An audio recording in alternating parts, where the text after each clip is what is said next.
நம்ம 1 கப்பு கோதுமை மாவை பயன்படுத்தி கடையில் வாங்கக்கூடிய வெஜ் நூடுல்ஸ் வீட்டிலே ரொம்ப ஈஸியாக எப்படி செய்கிறதுன்னு பார்க்க போகிறோம். இந்த நூடுல்ஸ் சாப்பிட்றதுக்கு ரொம்பவே அருமையான டேஸ்ட்டாக இருக்கும். ஹலோ ஃப்ரெண்ட்ஸ், வெல்கம் டு சமே டிலேட்.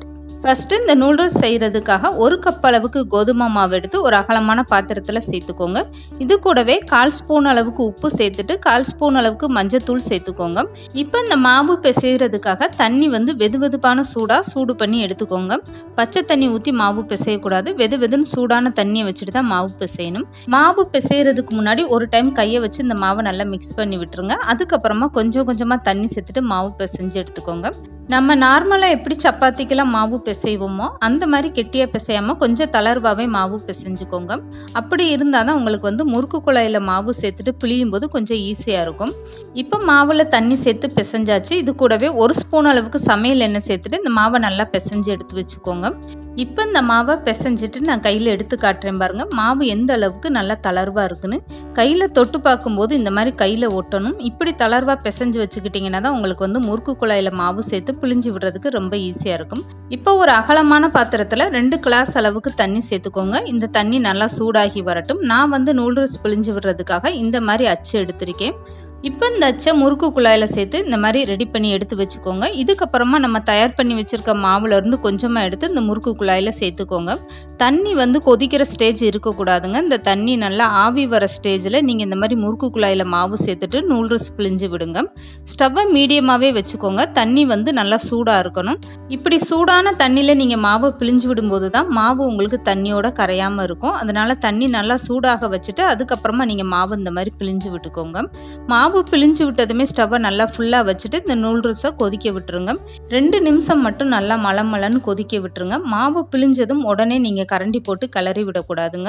அப்படி கலந்து கொடுத்துட்டிங்கன்னா தண்ணியோட அந்த மாவு நல்லா கரைஞ்சி போயிடும். அதனால 2 நிமிஷம் நல்லா மலன்னு கொதிக்க விட்டுட்டு அதுக்கப்புறமா நீங்கள் கரண்டி போட்டு இந்த நூடுல்ஸை வெளியில் எடுத்துருங்க. இந்த மாதிரி ஜல்லடை பாத்திரத்தில் நீங்கள் நூடுல்ஸை வெளியில் எடுத்து வச்சுக்கோங்க. அப்போ தான் இந்த தண்ணியெல்லாம் நல்லா வடிஞ்சு வரும். இந்த மாதிரி எல்லா நூடுல்ஸும் வெளியில் எடுத்துட்டு இதுக்கு மேலே நீங்கள் நார்மல் வாட்டர் சேர்த்துக்கோங்க. இந்த மாதிரி செய்யும்போது ஒன்னோடு ஒன்று ஒட்டாமல் இருக்கும். இதுக்கப்புறம் இந்த நூடுல்ஸ் எல்லாமே தண்ணியை நல்லா வடிச்சிட்டு ஒரு அகலமான பாத்திரத்தில் கொட்டி ஆற வச்சிருங்க. மீதம் இருக்க எல்லா மாவும் இதே மாதிரி தயார் பண்ணி எடுத்து வச்சுக்கோங்க.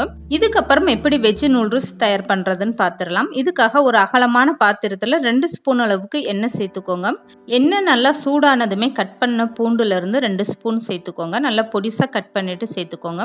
இந்த பூண்டு கொஞ்ச நேரம் நல்லா பொரிஞ்சு வரட்டும். அது வரைக்கும் நல்லா இந்த மாதிரி வதக்கி விட்டுருங்க. இது கூடவே ஒரு பெரிய வெங்காயம் நீளமாக கட் பண்ணிட்டு சேர்த்துக்கோங்க. இந்த வெங்காயம் கண்ணாடி பதம் வர வரைக்கும் நல்லா வதக்கி விட்டுருங்க. ஸ்டவ்வை மீடியமாக வச்சுட்டு இந்த வெங்காயம் பூண்டெல்லாம் இந்த மாதிரி வதக்கி விட்டுருங்க. இப்போ வெங்காயம் நல்லா வதங்கி வந்துருச்சுங்க. இதுக்கப்புறமா கேரட், ஒரு முழு கேரட்டை இந்த மாதிரி நீளமாக கட் பண்ணிவிட்டு அதை சேர்த்துக்கோங்க. இது கூடவே 3 பீன்ஸு நீல வாக்கில் கட் பண்ணிவிட்டு அதையுமே சேர்த்துக்கோங்க. இது கூட குடமிளகாய் 1 நீளமாக கட் பண்ணிவிட்டு சேர்த்துக்கோங்க. இந்த வெஜிடபிள்ஸ்லாம் சேர்த்துட்டு ஒரு 2 நிமிஷம் இந்த மாதிரி நல்லா கலந்து கொடுத்துருங்க. ஸ்டவ்வை மீடியமாக வச்சுட்டு இந்த காயை இந்த மாதிரி வதக்கி விட்டுருங்க. இப்போ இந்த காய்க்கு தேவையான அளவு உப்பு சேர்த்துக்கோங்க. நம்ம நூடுல்ஸ் செய்யும் போது ஏற்கனவே அதில் உப்பு சேர்த்து தான் நம்ம செஞ்சுருக்கோம். அதனால் இந்த காய்க்கு தேவையான அளவு உப்பு மட்டுமே சேர்த்துட்டு இந்த மாதிரி காயை நல்லா வதக்கி விட்டுருங்க.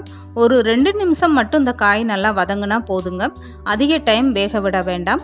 இப்போ 1 ஸ்பூன் அளவுக்கு காஷ்மீரி சில்லி சேர்த்துக்கோங்க. இது நூடுல்ஸில் நல்லா ஒரு கலர் கொடுக்கும். 3 ஸ்பூன் அளவுக்கு டொமேட்டோ சாஸ் சேர்த்துக்கோங்க. இப்போ அடுத்ததாக 1 ஸ்பூன் அளவுக்கு சோயா சாஸ் சேர்த்துக்கோங்க. இது எல்லாமே சேர்த்துட்டு கரண்டி வச்சு நல்லா கலந்து கொடுத்துருங்க. இதில் எக்ஸ்ட்ரா மசாலா நான் எதுவுமே சேர்க்கலை. சாஸ் சேர்த்து தான் இந்த நூடுல்ஸ் செஞ்சுருக்கேன். இது அருமையான டேஸ்ட்டாக இருக்கும். இந்த மாதிரி சாஸெல்லாம் சேர்த்து நல்லா கலந்து கொடுத்துட்டு இதுக்கப்புறமா நம்ம ரெடி பண்ணி வச்சுருக்க நூடுல்ஸை சேர்த்துக்கோங்க. நல்லா ஆறிடுச்சு. ஆறுனதுக்கப்புறம் பார்த்தீங்கன்னா ஒன்றோடு ஒன்று ஒட்டாமல் இருக்கும். இந்த நூடுல்ஸை வெஜிடபிள்ஸோடு சேர்த்துட்டு இந்த மாதிரி லேசாக கரண்டி வச்சு கலந்து கொடுத்துருங்க. நூடுல்ஸை வெஜிடபிளோடு சேர்த்ததுமே நல்லா ஸ்டவ்வை குறைச்சி வச்சுட்டு 3 நிமிஷத்துக்கு மட்டும் இந்த மாதிரி நல்லா கலந்து கொடுத்துருங்க. அவ்வளோதாங்க.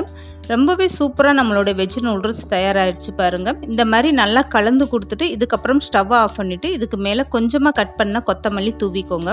நல்லா பொடிசாக கட் பண்ணிவிட்டு அந்த கொத்தமல்லி தூவிக்கோங்க. பார்க்குறதுக்கு ரொம்ப அழகாக இருக்கும். சாப்பிடும் போதுமே ரொம்பவே சூப்பரான டேஸ்ட்டாக இருக்கும். 1 கப்பு கோதுமை மாவை பயன்படுத்தி எவ்வளோ ஒரு அருமையான நூடுல்ஸ் தயார் பண்ணியாச்சு பாருங்கள். அப்படியே ஹோட்டல் சுவையில் ரொம்பவே சூப்பராக இருக்கும். கண்டிப்பாக இந்த மாதிரி ஒரு வெஜ் நூடுல்ஸ் கோதுமை மாவு வச்சு நீங்களும் ட்ரை பண்ணி பாருங்கள். ரொம்பவே அருமையான டேஸ்ட்டாக இருக்கும்.